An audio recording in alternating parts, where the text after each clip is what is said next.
गुरुर्ब्रह्मा गुरुर्विष्णु गुरुर्देवो महेश्वरः गुरुर्साक्षात् परब्रह्म तस्मै श्री गुरुवे नमः।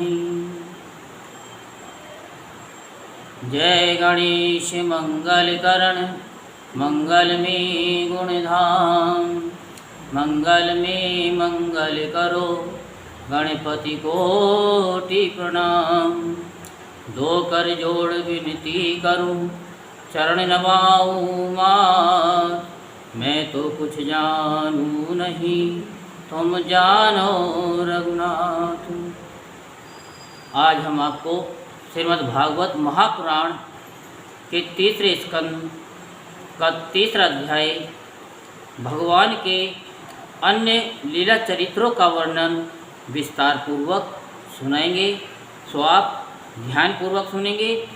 जो श्रीमद् भागवत महापुराण की कथा को बड़े ध्यान से और एक अध्याय को भी पूरा सुन लेते हैं, उनके जन्म जन्मांतर के पाप दूर हो जाते हैं और उनके जीवन में कष्ट जो होते हैं वो सब दूर हो जाते हैं। तो ऐसे श्री कृष्ण भगवान को हम हाथ जोड़ करके प्रणाम करेंगे। सभी बोलेंगे सच्चिदानंद रूपाय विश्वोत्पत्त्यादि हेतवे तापत्रे विनाशाय श्री कृष्णाय वयं नमः। बोल वृंदावन बिहारी लाल की, बोल बांके बिहारी लाल की। जय जय श्री राधेश्याम, जय जय श्री राधेश्याम, जय जय श्री राधेश्याम। तो उद्धव जी कहते हैं कि भगवान जो हैं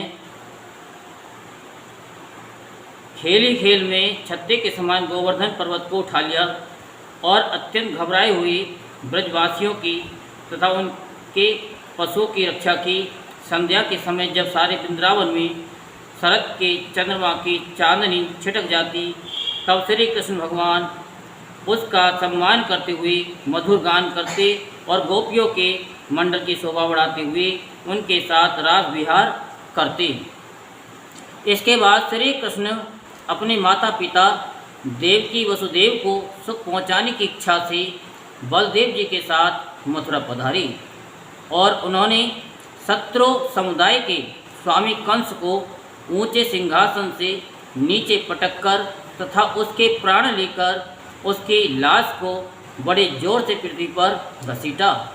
सांदीपनि मुनि के द्वारा एक बार उच्चारण किए हुए सांगोपांग वेद का अध्ययन करके दक्षिणा स्वरूप उनके मरे हुए पुत्र को पंचजन नामक राक्षस के पेट से यमपुरी से ला करके भगवान ने दिया।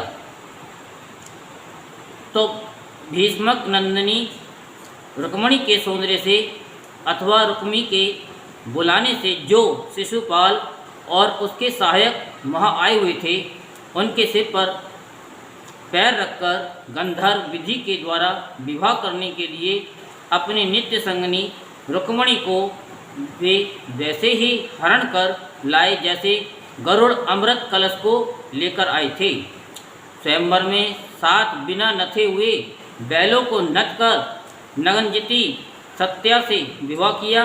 इस प्रकार मान भंग हो जाने पर मूर्ख राजाओं ने शस्त्र उठाकर राजकुमारी को छीनना चाहा। तब भगवान श्री कृष्ण ने स्वयं बिना घायल हुए अपने शस्त्रों से उन्हें मार डाला। भगवान विषयी पुरुषों की सी लीला करते हुए अपनी प्राण प्रिया सत्यभामा को प्रसन्न करने की इच्छा से उनके लिए स्वर्ग से कल्प वृक्ष उखाड़ लाए। उस समय इंद्र ने क्रोध से अंधे होकर अपने सैनिकों सहित उन पर आक्रमण कर दिया, क्योंकि वह निश्चय ही अपनी स्त्रियों का क्रीड़ा मृग बना हुआ है।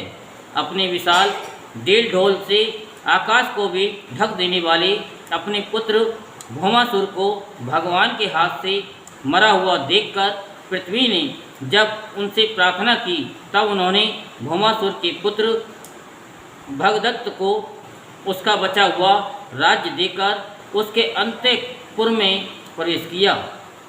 वहाँ भौमासुर द्वारा हर कर लाई हुई बहुत सी राजकन्याएं थीं। वे दीनबंधु श्री कृष्णचंद्र को देखते ही खड़ी हो गईं और सबने महान हर्ष, लज्जा एवं प्रेम पूर्ण चितवन से तत्काल ही भगवान को पति रूप में वर्ण कर लिया। तब भगवान ने अपनी निज शक्ति योग माया से उन ललनाओं के अनुरूप उतने ही रूप धारण कर उन सब का अलग अलग महलों में एक ही मुहूर्त में विधिवत पाणी ग्रहण किया। अपनी लीला का विस्तार करने के लिए उन्होंने उनमें से प्रत्येक के गर्भ से सभी गुणों में अपने ही समान 10-10 पुत्र उत्पन्न किए।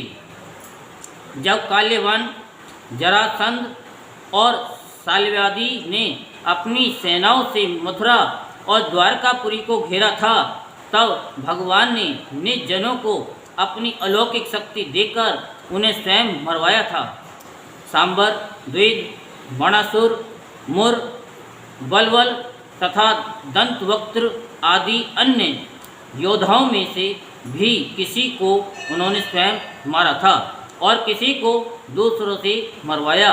इसके बाद उन्होंने आपके भाई धृतराष्ट्र और पांडु के पुत्रों का पक्ष लेकर आए हुए राजाओं का भी संहार किया, जिनकी सेना सहित कुरुक्षेत्र में पहुंचने पर पृथ्वी डगमगाने लगी थी। कर्ण, दुशासन और शकुनी की खोटी सलाह से जिसकी आयु और भी दोनों नष्ट हो चुकी थी, तथा भीमसेन की गदा से जिसकी जांघें टूट चुकी थीं, उस दुर्योधन को अपने साथियों के सहित पृथ्वी पर पड़ा देखकर भी उन्हें प्रसन्नता न हुई। वे सोचने लगे, यदि द्रोण, भीष्म, अर्जुन और भीमसेन के द्वारा इस 18 अक्षौणी सेना का विपुल संहार हो भी गया तो इससे पृथ्वी का कितना भार हल्का हुआ। अभी तो मेरे अंशरूप प्रद्युम्न आदि के बल से बड़े हुए यादवों का दुसह दल बना ही हुआ है। जब ये मधुपान से मतवाले हो लाल लाल आंखें करके आपस में लड़ने लगेंगे, तब उससे ही इनका नाश होगा। इसके सिवा और कोई उपाय नहीं है। असल में मेरे संकल्प करने पर ये स्वयं ही अंतर्ध्यान हो जाएंगे। यो सोचकर भगवान ने युधिष्ठिर को अपनी पैतृक राजगद्दी पर बैठाया और अपने सभी सगे संबंधियों को सत्पुरुषों का मार्ग दिखाकर आनंदित किया। उत्तरा के उदर में जो अभिमन्यु ने पुरुवंश का बीज स्थापित किया था, वह भी अश्वत्थामा के ब्रह्मास्त्र से नष्ट सा हो चुका था, किंतु भगवान ने उसे बचा लिया। उन्होंने धर्मराज युधिष्ठिर से 3 अश्वमेध यज्ञ करवाए और वे भी श्री कृष्ण के अनुगामी होकर अपने छोटे भाइयों की सहायता से पृथ्वी की रक्षा करते हुए बड़े आनंद से रहने लगे।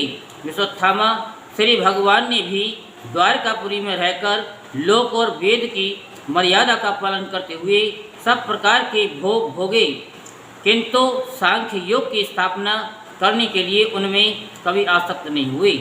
मधुर मुस्कान, स्नेहमयी चितवन, सुधा में वाणी, निर्मल चरित्र तथा समस्त शोभा और सुंदरता के निवास अपने श्री विग्रह से लोक लोक और परलोक और विशेषतया यादवों को आनंदित किया तथा रात्रि में अपनी प्रियाओं के साथ क्षणिक अनुराग युक्त होकर समयोचित विहार किया और इस प्रकार उन्हें भी सुख दिया।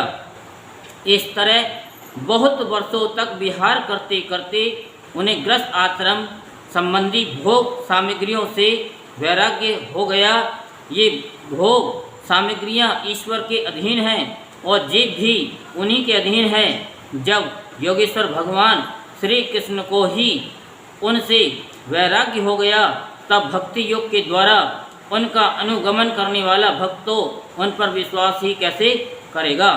एक बार द्वारकापुरी में खेलते हुए यदुवंशी और भोजवंशी बालकों ने खेल खेल में कुछ मुनीश्वरों को चिढ़ा दिया। तब यादव कुल का नाश ही भगवान को अभिष्ट है, ये समझकर उन ऋषियों ने बालकों को श्राप दे दिया।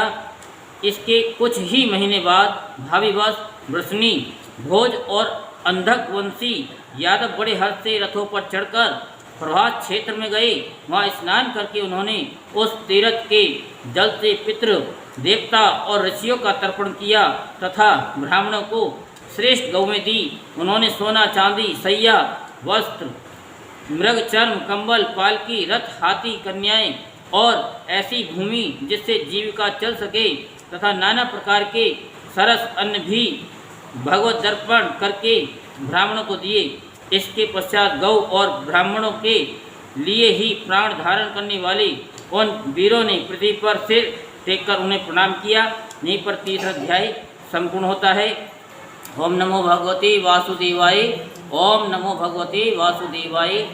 ओम नमो भगवते वासुदेवाय। ओम नमो भगवते